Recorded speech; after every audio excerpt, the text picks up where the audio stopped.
How's it? My name is Darshan Senthil. I'm a senior, class of 2016. And in this video, I'm going to be teaching you how to make an impact poster like this. Now, this conveys a lot of strong emotions, and that is really important in our world today, right? Because the articles that you read on Facebook are the ones that have good pictures, because you click on them. So that's why I'm going to teach you how to make something like this. It's pretty important. The Photoshop involved is not too difficult, so you can use this for your own purposes outside this classroom, okay? So let's get started. First thing, pick a picture that you like. It's preferably should be something that you've taken, and like I took this one at the volleyball game, and I like the way it's all positioned, so I can use it for this tutorial.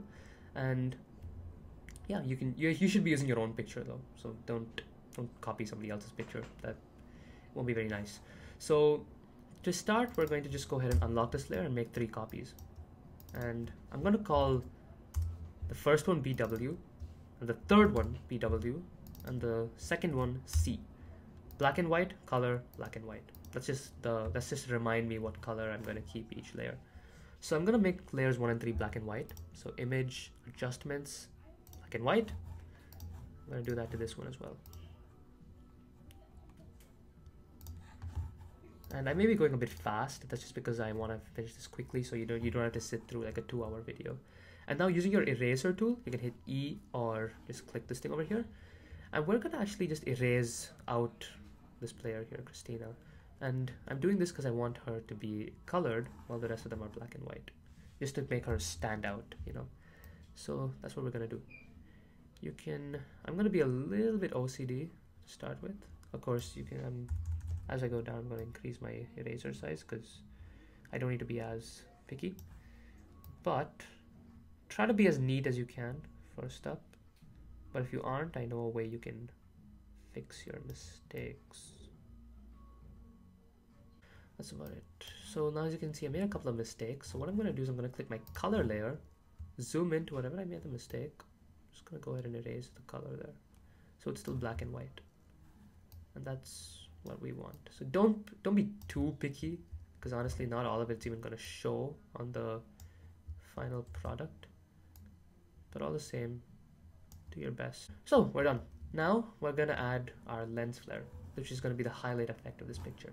So select your black and white layer, filter, render, lens flare. This is one of the few things that you probably wouldn't have learned in CA.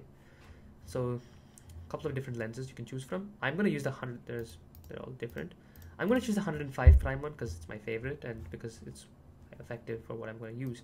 So the brightness, it's up to you. I'm going to make it about 109 just for my purposes.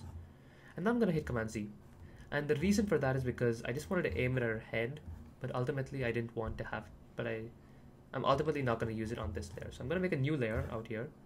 Image, edit, fill. It has to be black, okay? It can't be anything else. Command F just places that thing over there. So I didn't have to like aim on this sheet to get it on her head properly. Just got it directly on her head.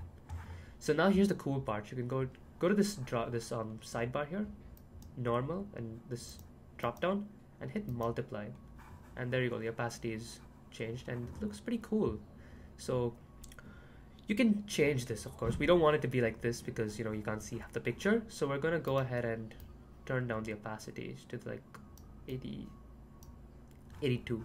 That's pretty decent. And if you go any lower, then it almost disappears. So keep it to like high 70s or like mid 80s. Don't go any lower than that or it won't look good. Then we're gonna hit Command T. You can zoom out using Option Scroll, and we're just gonna position this in a way that's a little bit more appropriate for our picture. So you can reposition this as you desire, and you don't even have to if it looks good. So yeah, just make sure you hold Shift while you do this so that the ratio is preserved. We're gonna get something a little bit queer. Okay, so now that that's set, we can actually make it even bigger. Yeah, that's good. So that's set. So here's what we're gonna do next. We're gonna blur these guys out even further. So we're gonna do this by means of a lens blur, which is done through this. So we're gonna select the black and white layer, pretty important. Go to filter, go to go to blur, go to lens blur. Okay, that's the one you gotta do. And now the radius here is basically gonna be how blurred it's gonna be, the maximum amount of blur. So I'm not gonna take this too far, because if you notice, if you take it like really far, like it doesn't show here. Like look, it gets really blurred, and also like the lines around her get pretty blurred, because this is, our outline is still from this first layer, so we don't want to do that. We're gonna keep it pretty low. Like I'm gonna keep it at about, what, I was thinking about 10. So let's go to 12 actually. Let's go to 12. Which is still reasonably blurred. So I'm gonna hit OK. And yeah, they look kind of blurred. And also you can see it's a little bit soft. Actually, let's turn that up. Yeah, they look pretty soft. But as you can see, there are these lines over here, and we don't want those. So we're gonna get rid of them by hitting our black and white layer eraser tool. I'm just gonna go ahead and erase those layers. I'm gonna go ahead and erase those lines. If they look cool, that's cool, that's okay. But if they are interfering with your picture like they are with mine, then just go ahead and erase them. And be very delicate with the brush tool. So yeah, that's about it. That's the blur. And yeah, we're done.